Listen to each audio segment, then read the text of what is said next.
오늘 성경 말씀은 요한복음 13장 34절에서 35절입니다. 하나님은 시내산에서 모세를 통해 이스라엘 백성들과 언약을 맺었습니다.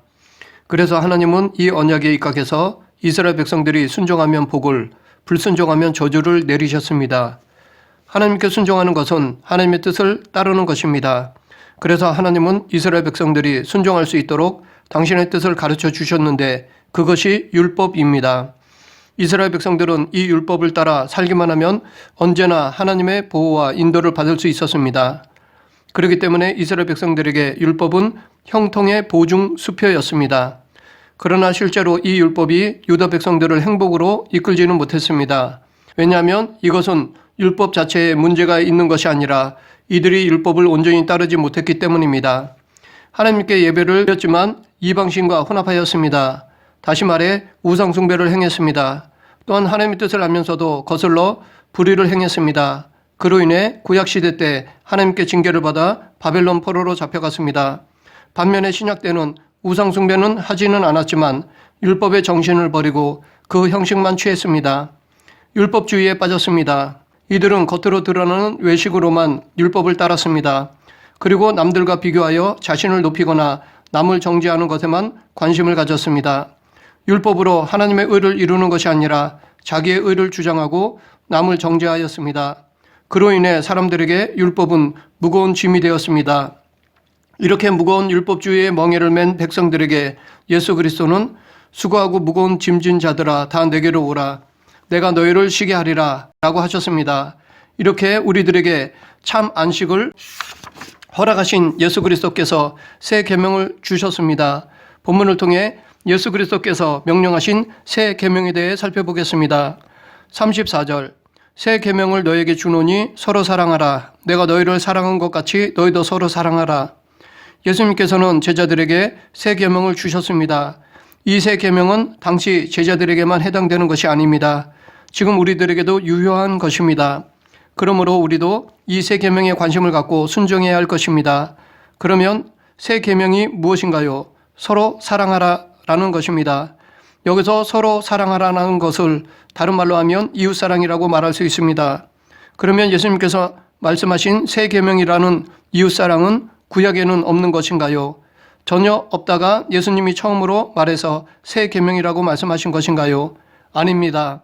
구약 때 모세에게 주신 율법에도 이웃사랑의 계명이 있습니다. 그러면 예수님께서 말씀하신 사랑의 개념이 다른가요? 그것도 아닙니다. 예수님이 말씀하신 사랑은 구약 때 율법에서 말하는 사랑과 본질적으로 다르지 않습니다. 똑같은 개념의 사랑입니다.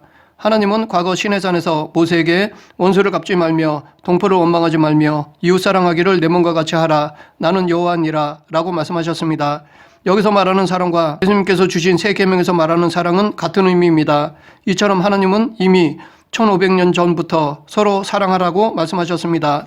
그러면 예수님이 새 계명이라고 말하는 이유가 무엇인가요? 저희 소견으로는 예수님이 내가 너희를 사랑한 것 같이 라는 말씀을 더하셨기 때문이라 생각합니다. 다시 말해 예수님은 문자적인 율법이 아니라 율법의 정신과 행함을 몸소 보이셨기 때문에 새 계명이라고 말씀하신 것이라 생각합니다. 예수님은 사람들이 율법에 더 잘 순종할 수 있게 직접 당신이 행동으로 보여주셨습니다. 그렇기 때문에 예수님이 말씀하신 새 계명은 새로 제정한 율법이라기보다는 행함을 강조한 실제적인 계명이라고 볼 수 있습니다. 소극적인 율법이 아니라 적극적인 율법을 의미합니다. 그러면 예수님께서 더 구체적으로 보여주신 사랑이 무엇인가요? 실제로 예수님께서 행했던 사건들을 통해 살펴보겠습니다. 첫째, 예수님은 가룟 유다의 배반을 알면서도 발을 씻겨주셨습니다. 당시 발을 씻기는 것은 아무나 하는 것이 아니었습니다. 종들이나 하는 일이었습니다. 특히 발을 씻기는 것은 종이 하는 일 중에서 가장 천한 것이었습니다. 그런 일을 존경받는 랍비라 불리던 예수님께서 손수하셨습니다. 그것도 조금 있으면 자기를 은 30에 팔아먹을 가룟 유다의 발을 씻겨주셨습니다. 저라면 다른 제자들을 씻겨주고 그물을 모아두었다가 유다 차례가 될 때 그의 얼굴에 뿌리며 책망했을 것입니다. 그러나 예수님은 그렇게 하시지 않으셨습니다. 세상적인 시선으로 보면 예수님에게 유다는 자기를 팔아 십자가에 못 박혀 고통스럽게 죽게 할 혈천지 원수입니다. 그럼에도 불구하고 예수님은 정성을 다해 그의 발을 씻겨주셨습니다. 아마도 예수님은 유다가 돌아오기를 바라시며 시켜주셨을 것입니다. 그렇기 때문에 이 세족식은 예수님이 유다가 다시 돌아오기를 끝까지 참고 기다려주시는 마지막 기회로 볼 수 있습니다. 이런 예수님의 행위는 레위기 19장 18절에서 하나님께서 하신 원수를 갚지 말며라는 말씀을 몸소 완성하신 것입니다. 다시 말해 원수를 갚지 말라는 계명 안에 담겨 있는 원수를 사랑하라는 율법의 근본 정신을 실천하신 것입니다. 예수님은 원수를 갚지 말라는 소극적인 사랑에서 더 나아가 원수를 사랑하라는 적극적인 사랑을 보여주셨습니다. 이렇게 기존의 계명을 새롭게 갱신하셨습니다. 우리도 예수님처럼 사랑의 지경이 원수까지 확대되어야 할 것입니다. 사랑하는 사람만 사랑하지 말고 사랑의 지경을 넓혀야 할 것입니다. 물론 이것은 말처럼 쉽지 않습니다. 우리의 사랑과 자비로는 안 되기 때문에 성령님의 자비와 긍휼을 구해야 합니다. 또한 우리가 하나님께 받은 사랑을 기억해야 합니다. 하나님의 사랑을 기억하면 그 사랑에 감격하여 이 사랑을 베풀 수 있습니다. 진정으로 하나님의 사랑에 감사하는 자는 원수까지 사랑할 수 있습니다. 둘째, 예수님은 베드로가 부인할 것을 알면서도 발을 씻겨주셨습니다.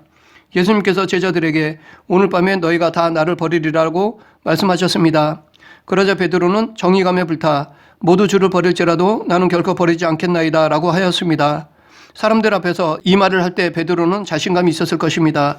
그러나 예수님은 닭이 울기 전에 베드로가 3번 부인할 것을 알고 계셨습니다. 저라면 베드로가 이 말을 할 때 웃기고 있네, 가만히만 있으면 중간이라도 가지, 장담하지 마라 라고 책망했을 것입니다. 아니면 대제사장 가야바의 집들에서 베드로가 부인할 때 베드로를 바라보면서 아까 너 뭐라고 했어? 모두 버려도 너는 안 버린다고 했지? 라고 책망했을 것입니다. 그러나 예수님은 그렇게 하시지 않으셨습니다. 등을 돌리고 도망치는 베드로를 조금 더 원망하지 않으셨습니다.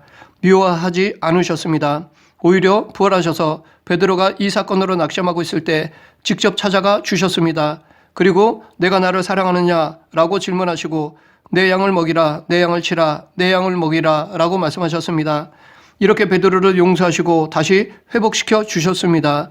이러한 예수님의 행위는 레위기 19장 18절에서 동포를 원망하지 말며 라는 말씀을 몸소 완성하신 것입니다. 다시 말해 하나님께서 하신 동포를 원망하지 말라는 계명 안에 담겨 있는 용서하라는 율법의 근본 정신을 실천하신 것입니다.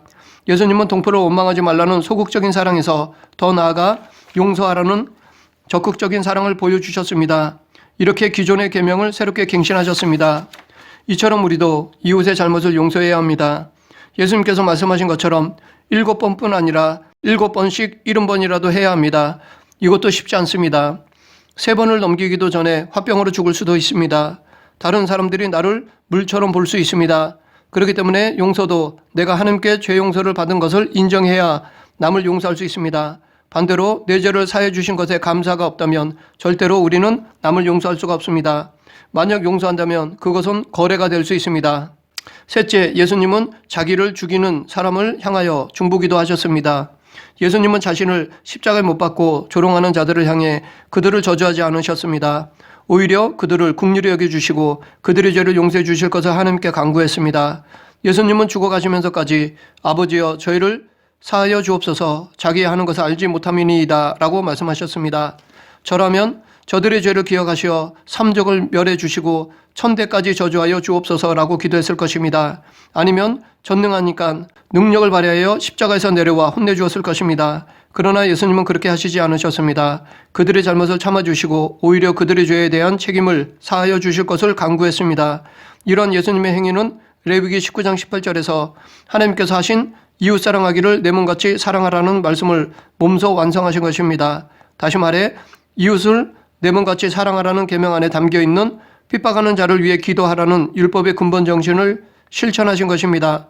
예수님은 이웃이라는 대상을 더 확대하여 자기를 핍박하는 자에게까지 넓히고 그들도 당신의 기도의 대상으로 삼으셨습니다.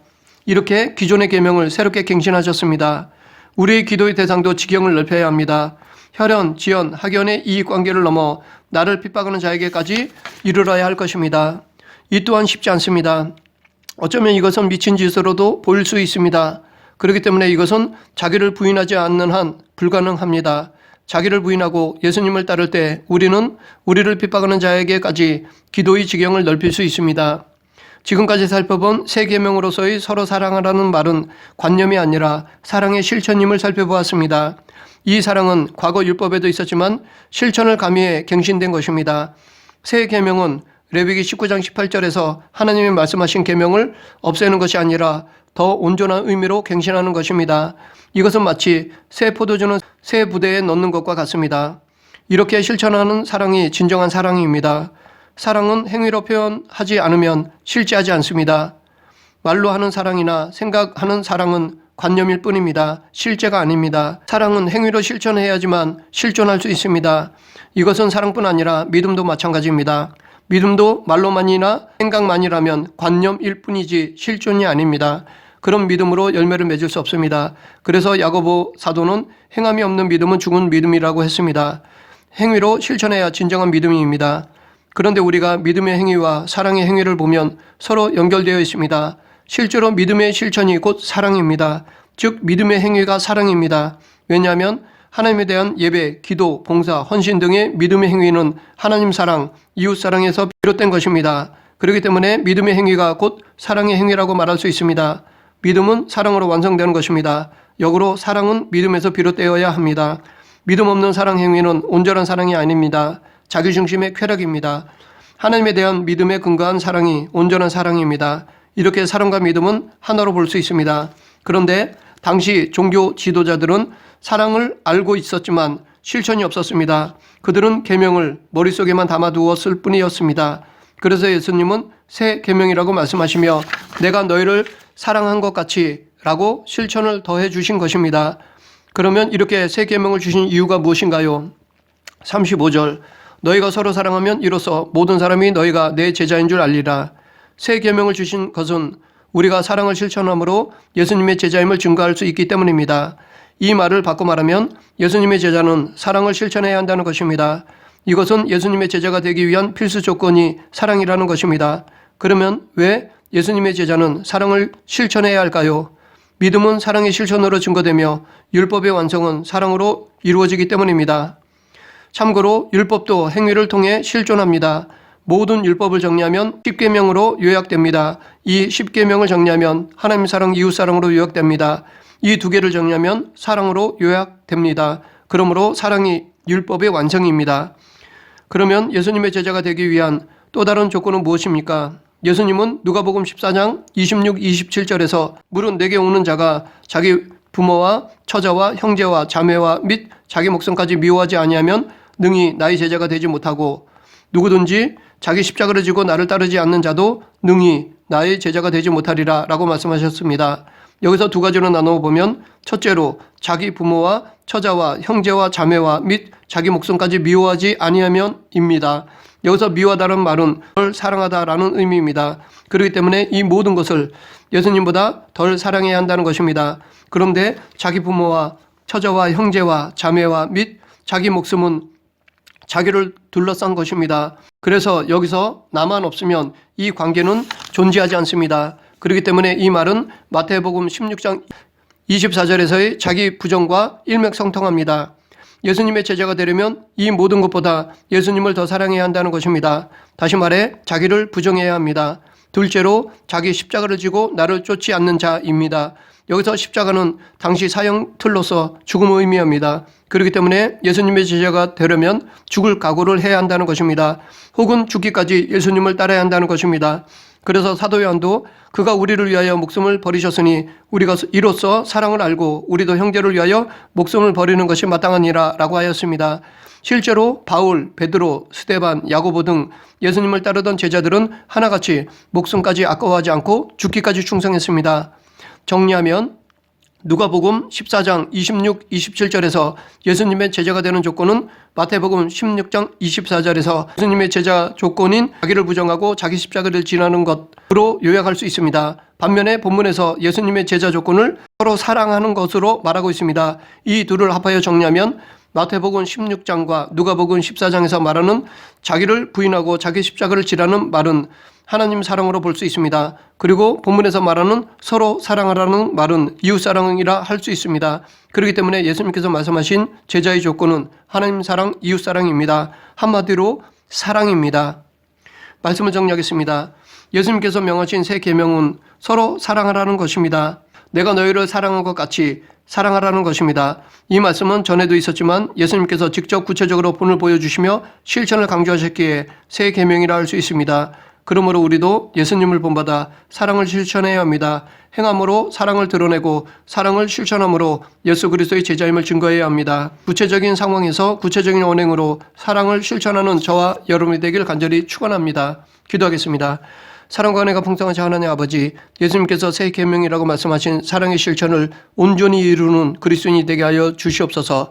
사랑을 행함으로 하나님의 모든 율법을 이루고 하나님의 살아계심과 예수님의 은혜를 증거하게 하여 주시옵소서. 사랑으로 참 그리스도인, 참 예수님의 제자임을 나타내게 하여 주시옵소서. 예수님 이름으로 기도드립니다. 아멘.